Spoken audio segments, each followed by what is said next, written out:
Hello, everyone, and welcome to Now Spinning, the official podcast of the Lansing Community College Vinyl Record Club. We meet twice a month to listen to vinyl and talk about music. Stay tuned to learn about how you can get in touch with us and attend our meetings.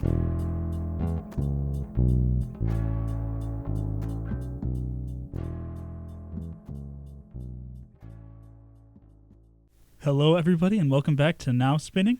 With me today I have... Leo Ackerman. Tyler Reck. Jacob Zakvik. And I am Simon Medina. Right. That's my name, I think. I think that's true. I might have to look into that. You threw me off so bad just now because the last one we recorded, you did your name first. I got to keep you on your toes. Keep you on your toes. I'm glad that Leo was ready for it because if you'd have switched to me, I'd have been in serious trouble. But why don't you start us out then? What are we chit-chatting about? Let's start us out. So today we're going to be talking about our most anticipated releases coming out this year, or if it's already out, we're going to talk about what our most anticipated release of the year was and what we liked about it. So we'll see if it ends up being our album of the year when we inevitably record that episode. Definitely. This one probably won't be for mine, but I am looking forward to an album called The Boys of Dungeon Lane by Paul McCartney. Yep, that one. You might have heard of him. He was in a band. It's like Wings, I think. Yeah, Wings was huge in the 70s. Wings, we love Wings. Wings. I know them. They're pretty good. Yeah. Good band. Anyway, he's got a new album coming out at the time of recording in less than 2 weeks now, which it's already surreal to have a Beatles adjacent album releasing in my lifetime. Let alone the last time he made an album was 2020, and that was right when I was first getting into I don't know if this sounds crazy or not, but that was when I was first getting into actually listening to music as a whole. Yeah. But the album was McCartney 3. It was pretty good. It was like a COVID album. He recorded the whole thing in his home studio. He played all the instruments. It's really impressive for especially for someone who was 78 years old when he made it. Mm-hmm. And this one's coming out. He's now 84 years old, and I don't think he played all the instruments on this one, but it sounds pretty interesting so far. He's released 2 singles. One of them is featuring Ringo, the other guy who was in that. He wasn't in Wings. He was in a different band with him. Ringo Starr, like a childhood friend thing. It was whatever. Yeah. It's a pretty good song from what I've heard so far. The album title, "The Boys of Dungeon Lane," that's a reference to I think it's a street near where he grew up. The whole thing seems to be a big nostalgia thing, which a lot of his albums, I think every album he's made since at least the 80s has been very heavily nostalgia based, which I guess it makes sense when you're Paul McCartney and you've been doing this for literally 60 years or more. I think more than 60 years. His first recorded thing was 1958 or something. So he's been doing this for... They were teenagers, man. Yeah, they've been doing this for almost 70 years now. I mean, just the concept of releasing an album when you're 84 years old and then still continuing after that is crazy. He's still touring and everything. I haven't been able to see him. Last time he was near us was in Ohio, and it was $500 a ticket. Ooh. Literally, it came out. Wow. I was refreshing the page to get a ticket, and as soon as I got in, it was you are 38,000th in line, and I'm like, well, never mind. I guess I'm not going. Yikes. Yeah. But still, I'm looking forward to the album. I think I have reason to believe it's going to be pretty good. He hasn't really made any bad albums recently. Granted, he hasn't made an album in 6 years, but the ones before that are pretty good. Even his 2000s work is pretty good. He had this side act called The Fireman. Oh, that was actually quite good. Oh, probably his best stuff since maybe since Chaos and Creation. Chaos and Creation. That one's a great album too. I just got that one physically. I will probably bring it into a club meeting and I'll talk about it more then. Mm-hmm. But I think it's interesting. Especially for Paul, to be able to be experimenting still with your music. Granted, that was back in 2007, but still, that was. I mean, he'd been in the game for 50 years at that point. Yeah. I think that's the mark of a true artist, being able not to get stuck in one thing even that late into your career, especially. That really defines his entire career, though, was always experimenting. Yeah, he's always doing something new. I mean, from the very beginning, they were trying new things, and obviously the Beatles were famous for inventing new styles of music and the way music was done. And then he continued to do it. And, he's got songs from the 80s that were totally electronic and freaking weird. That song's awesome. Sorry. Beautiful song. Temporary. I feel like he's only just now getting the acclaim for like being as diverse, like having such a Yeah. diverse discography. Yeah, Like for the long time, he was kind of like the butt of the Beatles because they were like, oh, he broke up the Beatles, and his solo work isn't good. His solo discography, if we're being frank, is probably the best of any Beatles member. I won't easy. deny Yeah. that. I won't Like, deny Yeah, that. I agree. I'm a big George Harrison fan, like really big. But I'd say like Paul's got like a ton of, like great things. And but of course, he's been doing it a lot longer than George Harrison has, but George Harrison like sadly, has like a couple clunkers of albums, like maybe something called Extra Texture or something like that. Ugh. New Zoetrope out for it though, so for some reason I don't People know bought why. that. I know people who bought You that. can buy it with money. Yeah. You can if purchase you want it. to. Why do you want to? I don't know. But yeah, Paul, I feel I'm really glad that he's getting, like, I know he's had a ton of good PR Right, lately, right. with a ton of documentaries about him, the Get Back doc, and then the one about, I think Wings. this one, yeah, Man on the Run. Man on the Run. I haven't seen it yet, but I heard it's good. Yeah. Heard it was so great. have I. Yeah, I'm really glad he's getting his flowers finally. As much as a Beatle can get more flowers, Sure. Yeah. But yeah, I'm excited. I think this is gonna be interesting Yeah. for him because I've never seen him like this sentimental. Like he's a sentimental guy, Yeah. but like yeah. he's never like, yeah, I'm like an older dude now, and like I grew up here, and these were my friends, and like they're gone now. It's like, oh, I don't Well, like Paul McCartney getting old. It What stresses stresses makes me me out. sad. that is that's kind of what Penny Lane is. Yeah. Yeah, he's been doing it for. in a weird way. I mean, to be fair, the beginnings of Sgt. Pepper was supposed to be like a nostalgia-based album, like Only Northern Song, Strawberry Fields being about the whole Salvation Army thing, and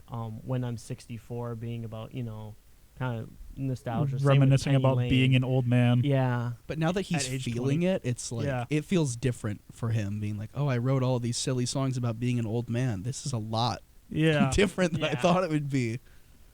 But, Very yeah, excited. looking forward to it. I think we all are. We'll see how it is when it actually comes out. I might mention it again. I did pre-order it. I'm sorry. I did though. you are coming- that guy, bud. I You am live that guy, money. unfortunately. Yeah. What's the second one? There's a second one that's a hypothetical. Oh well, another album coming out that I was vaguely interested in. This has been something that's been like hinted at, but no concrete details have come out yet. It's Jordy Greep's second album, which his first album, obviously, The New Sound, that was my album of the year, possibly album of the whole 2020 so far. It's spectacular. It got me into like a whole new world of music. Like I listened to that and I started listening to like a ton of artists he said inspired him, like Brazilian artists, like you said in the last episode, Jorge Ben, Milton Nascimento, just all sorts of, I pronounced that horribly, but all sorts of like MPB stuff like that. But this next album he's working on, he's been citing a very like wide range of influences for it. I remember when he first was like teasing it in like interviews when they were doing the new sound press circuit. He was talking about how he wanted to do like a Keith Jarrett thing, Yeah. kind of like a Very acoustic ECM sort of thing. jazz, Yeah, ECM yeah. jazz. And he every time he goes on like those shows, like What's in My Bag, the Amoeba Records thing, great series. I love that. Every time an artist I know goes on there, it's always very enlightening to see their influence like that. He got pretty much exclusively like jazz fusion stuff. He got like a Joni Mitchell jazz fusion thing as well, which is awesome. That's very awesome. But he got a lot of ECM jazz, which is a really great stuff. I love that kind of. It's very mellower, more like acoustic stuff. But by the way, check out the ECM label stuff like that. Everhard Weber, Everhard Weber, yeah. Colors of Chloe. Oh Keith my Jarrett, lord. magical stuff. But I hope it'd be interesting to see him follow that more like mellow sound, because the new sound is a lot of things, but it is not a very mellow album. It's very in your face, maximalist, aggressive.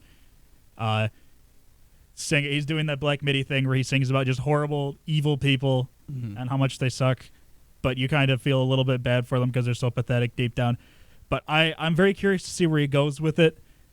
Like I said, the cryptic hints he's been dropping. He's been posting about classical music a lot lately. A lot of Wagner. Yeah, it's gonna be something. I can feel it. This is entirely based off of vibes, though. Literally has not announced, has not released any singles, nothing like that. But I feel like it's gonna be something. It's gonna be something monumental. So to segue off of that, Segue. there were a few records I was looking forward to this year. All of my anticipated albums for this year have kind of already come out. The album Xavier by Xavier So Based was excellent. The album, the album My New Band Believe by My New Band Believe, which is Jordy Greep's former bandmate in Black Midi, Cameron Picton. That record was excellent. And then there was the record Pompeii Utility by the rappers Mike and Earl Sweatshirt. And I think that was probably my most anticipated of this year. I've been listening to Earl Sweatshirt since I was a teenager. Odd Future was huge in the 2010s, just this like kind of edgy punk rap collective that's like full of skaters, and it's very edgy, very California, and I ate that up in high school. I paid for t-shirts that were $30 that I should not have paid for because I felt so cool in them, you know. You're only 15 and lame once, so you want to... What's more punk rock than selling out with a T-shirt? You know what I mean? Yeah. And Gotta the 15-year-olds that wear them. You know what I mean? Yeah. I don't know. I love that stuff though. This kind of goes back to Odd Future and one of their young breakout stars at the time, Earl Sweatshirt. He was just this 15-year-old who was like unbelievably brilliant at a young age. Like he was out rapping his contemporaries while he was still in high school, and he like took the stuff so seriously.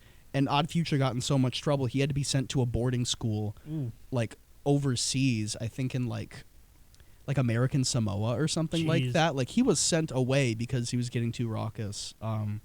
And he had a very edgy, very moody 2010s. Things were rough for him. But ever since he linked up with this rapper called Mike, who was inspired by him, he linked up with Mike, and he started releasing very abstract, very loop-heavy recordings that were a bit more optimistic, a bit more mature.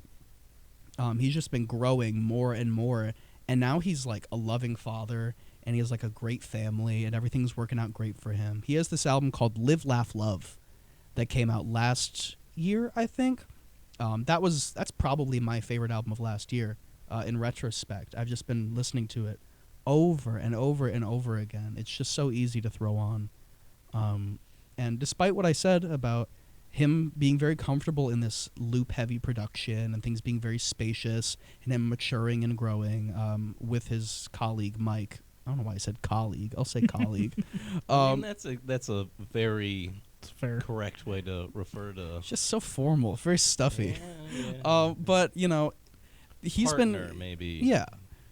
His musical partner. Collaborative. I'll say like musical partner. collaborate or something. Like He's been with Mike for a little bit, and they were like, you know what, let's make a collab album. And they threw the loop heavy production completely out the window and started working more in cloud rap and plug territory, way more modern and a lot more I guess more eclectic than his fans had come to expect, because a lot of his fans kind of expect him to stay in this very moody, somber, like I'm 15 and the world is terrible territory. But sometimes, I don't know, he's in his 30s. He wants to hop on trap beats, and he wants to talk about how much he loves his wife and kids. And it's awesome. And he's still, like, out-rapping everybody without really trying. Like, he's kind of on autopilot, and everything he does sounds great. I haven't really mentioned Mike very much.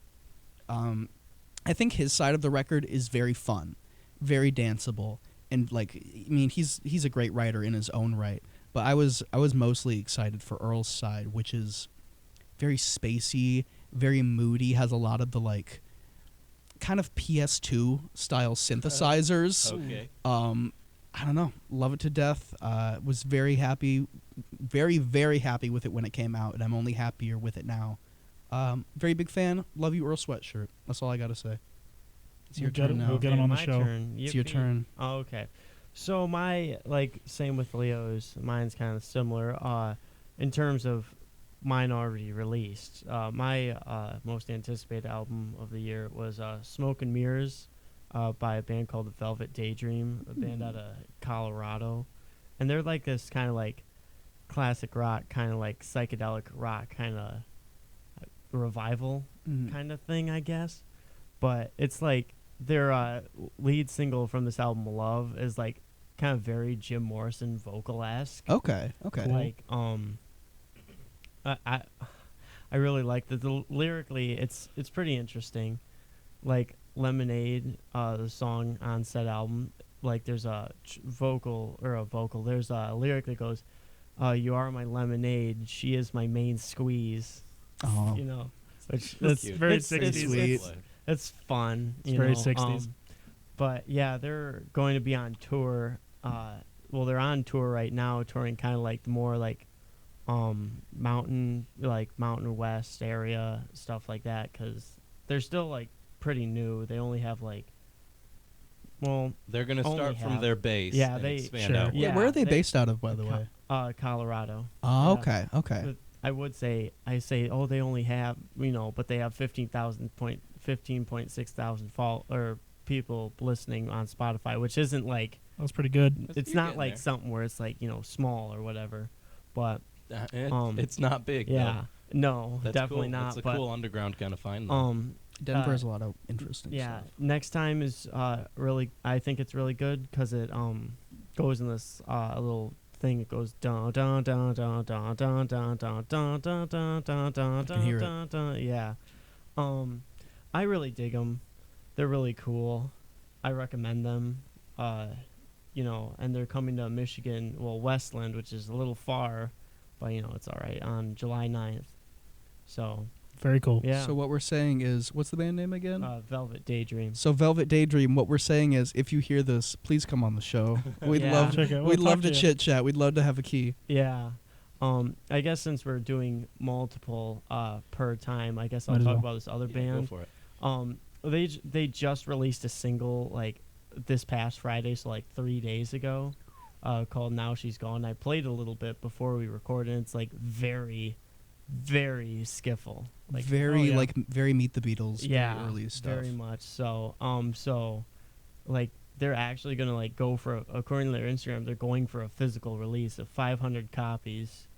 Cool. And You on better pre-order that, on man. Spotify, they have, drum roll, 153 monthly listeners. Whoa. Wow. Dang, that's niche. Whoa. That's niche. So you might not need to pre-order it. You might actually be You're fine. right, you're right. You're good. But, and they might release an album with maybe, like, I'd say it's a little bit early, but it might be in the cards. It might not be, considering they, like, released a single. Usually, you release a single, and then in a few months, album announcement, But EP at the very least. Yeah. You gotta. I mean, come on. You gotta. yeah, but if they're going for a physical release on a 45, they could go for a physical release on an EP or something like that.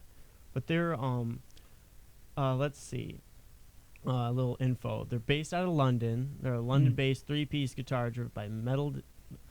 Oh my God, they're a 3-piece guitar band driven by melody, immediacy, and the kind of live energy that turns casual listeners into regulars. Which That's, you know, that's fun. yeah. That's fun. sharp. I can't speak. Sharp That's songwriting okay. and harmony-led approach of traditional blues and Mersey beat and the sound of the 60s British invasion. The band delivered concise, hook-filled songs that feel current rather than nostalgic. It's pretty interesting. Very cool. Yeah. Let's check it out. Yeah. They're on Instagram too. It's just the 44 is all one word. It's a cool band name too, if I'm being honest. That is pretty neat. Yeah. Anyway, Jacob, Jacob, Yeah, it's your but- turn. Yeah, It's your yeah. turn. I love Go for these it. Take us home. transitions. We're doing great. Yeah. So we are. Come on. I think We're having fun. We're having doing fun. great. So I would like to talk about what is, I hate to admit it, probably my favorite band of all time, The Strokes. They're I hopefully I don't need to introduce The Strokes that much. Maybe not quite as famous as Paul McCartney, but Maybe. they're pretty well known. but- More famous than 44s. Sure. A bit. Sure. A bit. So, I have loved The Strokes since I was a teenager. They are just one of those bands that every single song on every single album I can listen to, even the album that nobody liked. What's it? Come Down Machine? Come Down Machine, there you go. Yeah. I still liked it, man. But so that came out like 2013 or something. Nobody liked it. Everybody's like, what's next for The Strokes? I heard that about And then Ankles. See, that was Angles was the one I heard that one about. I liked Angles all right. It was pretty good.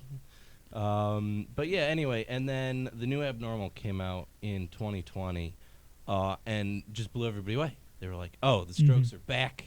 this is so good. They did new things. They were experimental, but they also had stuff that was quite like some of their old stuff. You know what I mean? It still felt very much the Strokes, and that sort of like, this is the new direction for rock and roll kind of style that they were used to be doing, but now they're using a lot more electronic instruments and getting a lot more experimental with it.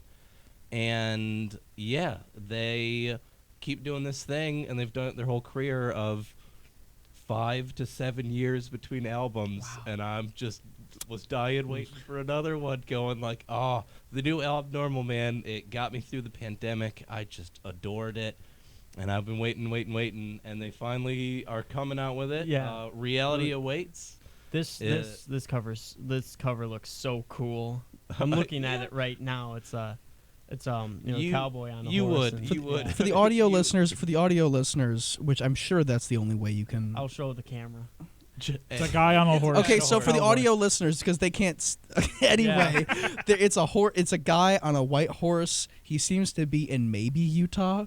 I don't know. It's just a dude somewhere in the Southwest. Geese was the blueprint. I'm just saying. Geese was the blueprint. Sure. Guy with the cowboy hat on the album cover. That's. It's never been done before. This is next level stuff. Cameron Winter Nachos just completely stealing this thing. But yeah, it's a dude in a horse. It's a dude in a horse, and it's a very friendly horse. Yeah. Anyway, The Strokes. I have not listened to the single yet. I'm just going to wait for the album to release in like a month or two, whenever it is.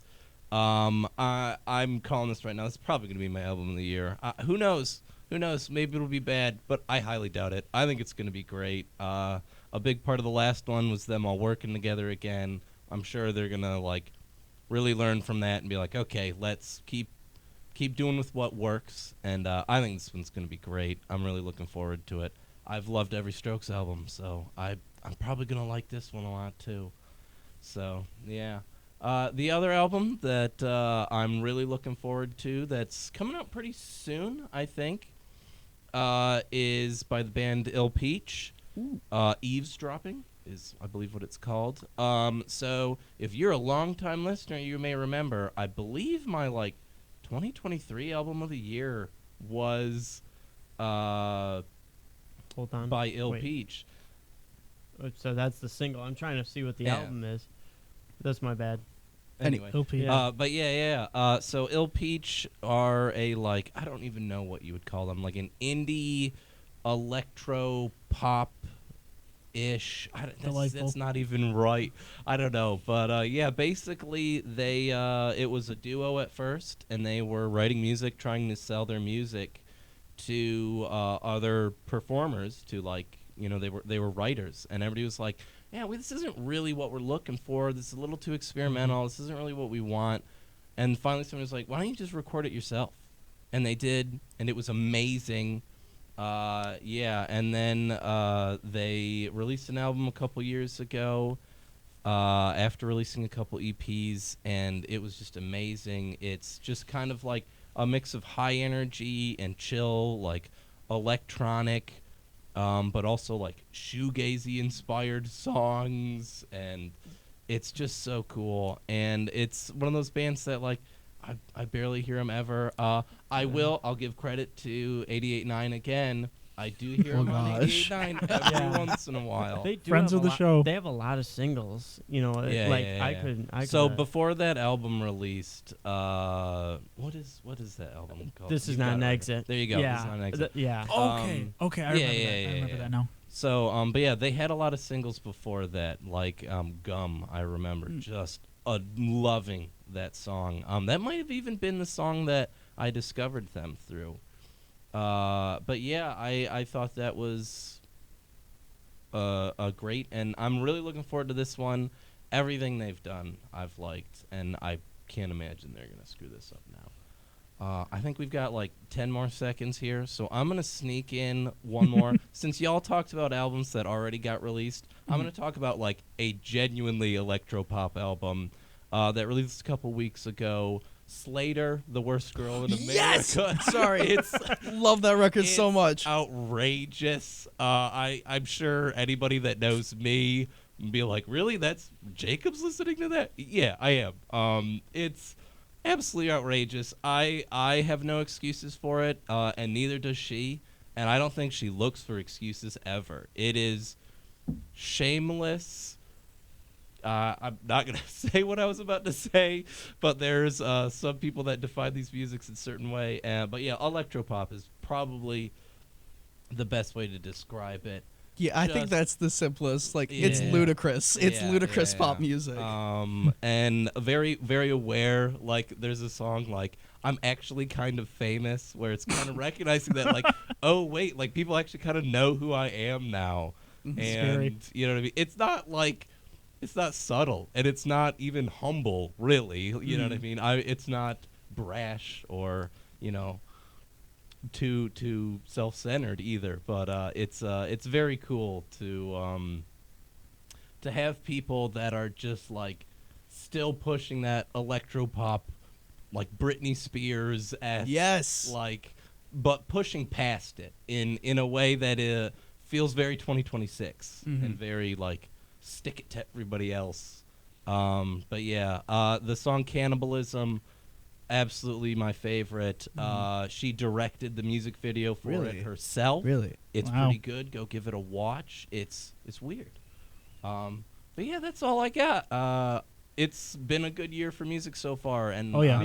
Definitely. I've got plenty more we could talk about. But You know, I've it's liked a it. good year for music when me, the guy that listens like exclusively like 60s and Yeah. 70s and stuff like that, is actually like digging like this year's music. Yeah. Very Pay good no stuff attention to awaits. the fact that the things you pulled out are referencing back to older styles. Yeah. No, but that's cool. That's a big part of what music is now. Is like this, like looking back and doing new and experimental things with it. Yeah. Yeah. Very, very nice stuff. But if you want to hear old stuff, you want to hear new stuff, you want to hear any kind of music coming out around this time, you can come check out our meetings. Those dates are going to be on our website, where you'll also be able to find past playlists, past podcasts, any other information you need to know about the club. It'll all be there in one beautiful location. Go check it out. We'll be linked with the show. It's one of the best segues you've ever done. Thank you. Yeah. Thank you. Thank you. I agree. And thank That's you what I all was for gonna say. tuning in. We hope to see you next time. Bye-bye. Bye-bye. Love Love you. you. Bye-bye. Goodbye.